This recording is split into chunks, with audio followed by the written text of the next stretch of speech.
안녕하세요, 스카이에드 학생 여러분. 오늘은 백석의 흰 바람벽이 있어 라고 하는 작품을 공부해 보겠습니다. 자, 흰 바람벽이라고 하는 이 바람벽이라고 하는 걸 조금 어렵게 생각하는 친구들이 있는데요. 그냥 쉽게 생각하면 흰 벽이라고 생각하시면 될 것 같아요. 그러면 방에서 흰색 벽을 보면 약간 영사기를 돌렸을 때, 즉 영화를 볼 때 영화의 약간 스크린 같은 느낌이다라고 읽어주시면 작품의 이해가 조금 더 쉬우실 것 같다는 생각이 좀 드네요. 자, 그럼 작품에서 한번 이 흰 바람벽이라고 하는 것이 어떤 의미로 사용이 되었고 무슨 의미로 보여지고 있는지 한번 확인해 볼게요. 오늘 저녁 이 좁다란 방의 흰 바람벽에 어쩐지 쓸쓸한 것만 오고 가더라. 그럼 오늘 저녁이다 라고 하는 단어에서 우리는 무엇을 알 수 있어요?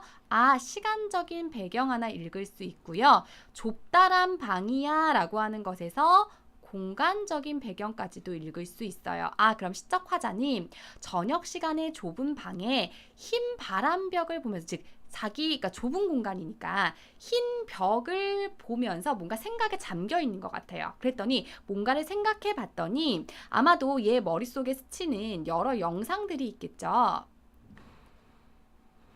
근데 그 여러 영상들의 모습이 이 흰 바람벽에 비춰져서 어쩐지 쓸쓸하기만 했다라는 겁니다. 그럼 여기서의 흰 바람벽은 아까 영화에서 말했던 선생님이 스크린과 같은 기능을 할 수 있다라고 얘기했어요.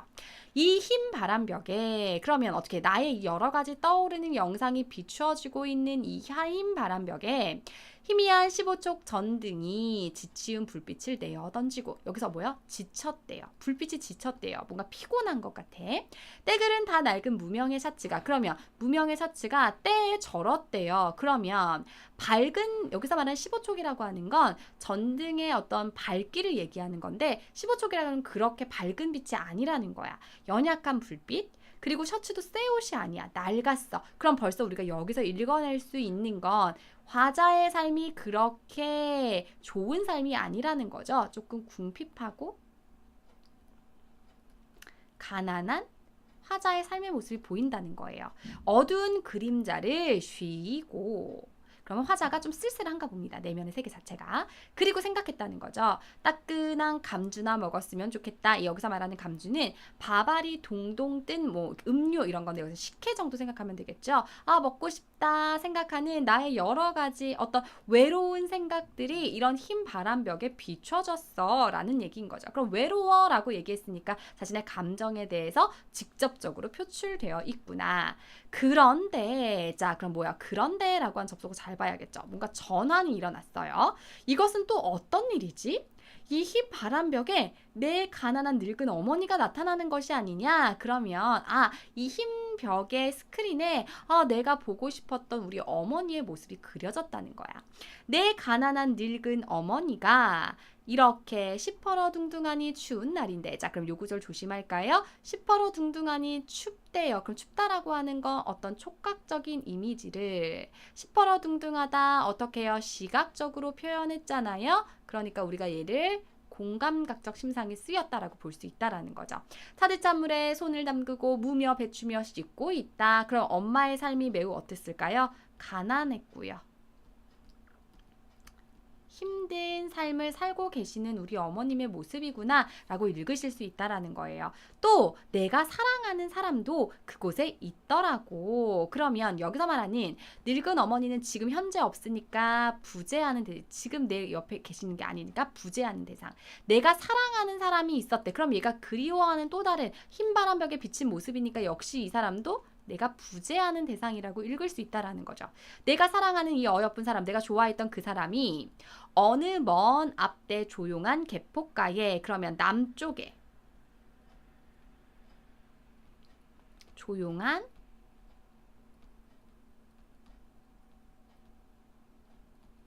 바닷가에 나지막한 집에서 그의 지아비와 마주 앉아 대구국을 끓여놓고 저녁을 먹는다. 벌써 어린 것도 생겨서 아이도 생겨서 옆에 끼고 저녁을 먹는다. 그러면 지금 이 부분은 이 화자가 사랑했던 사람이 아마도 이렇게 하지 않았을까라고 어떻게 해요? 상상하고 있는 모습이다라고 읽으실 수 있다라는 거예요. 그러면 지금 화자가 처해 있는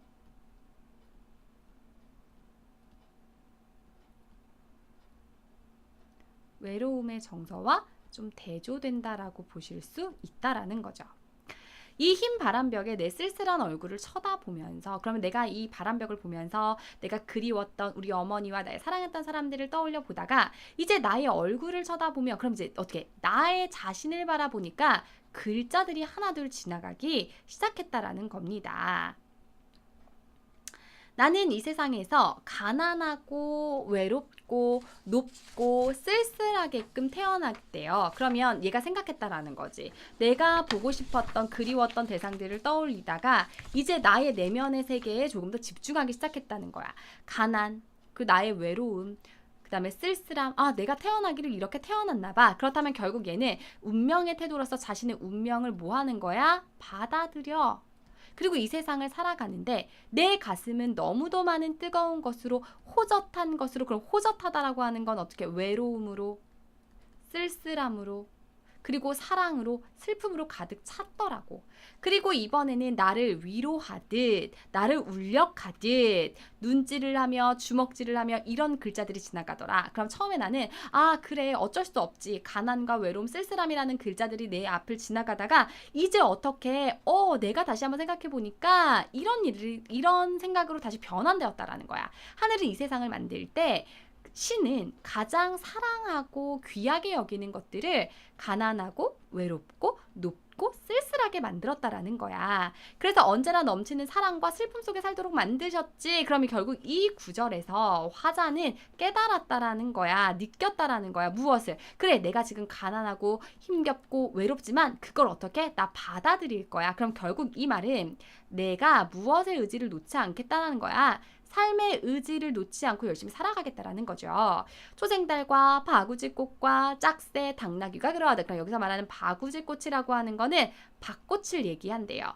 그리고 프랑시스 잼, 도연명과 라이넬 마리아 릴케가 그러했던 것처럼, 그러면 화자가 좋아했던 초생달, 바구지꽃, 짝새, 당나귀, 프랑시스 잼, 도연명, 라이넬 마리아 릴케, 이런 것들은 결국 어떻게 해요? 힘겹고 어려운 삶 속에서도 어떻게 고결하게 살기 위해서 노력했던 존재들, 사람들을 얘기한다라는 거죠. 그렇다면 결국 화자는 어떻게 살아가겠다는 거야. 나의 이 가난하고 힘들고 어려운 상황 가운데서도 어떻게 내가 좋아하는 대상들을 열거하면서 그들처럼 난 어떻게 열심히 내 삶을 뭐하며 살아갈 거야? 극복하면서 살아가야지 라고 떠올리셨다라고 보시면 될 것 같습니다. 자, 그렇다면 이 작품에서 말하고자 하는 거 한번 정리해 볼게요.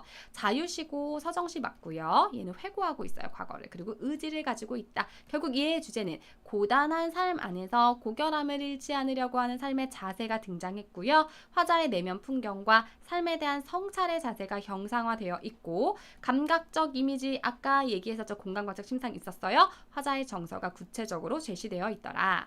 이 시는 1인칭 화자의 내적 독백을 통해서 성찰의 태도를 드러내며 화자가 그리워했던 사람들을 떠올리면서 가난하고 외로운 처지를 하늘의 뜻이다, 그래서 자신의 운명이라고 생각하면서 긍정적 인식을 가지고 성찰을 통해서 어떻게 열심히 살아가려고 한다, 기억해 주시면 되겠습니다.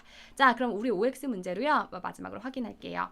화자는 상황 변화에 따른 심리의 변화가 순차적으로 드러나고 있다. 맞습니까? X죠. 상황의 변화가 나타나는 건 없었어요. 얘의 생각의 전환이 일어났죠.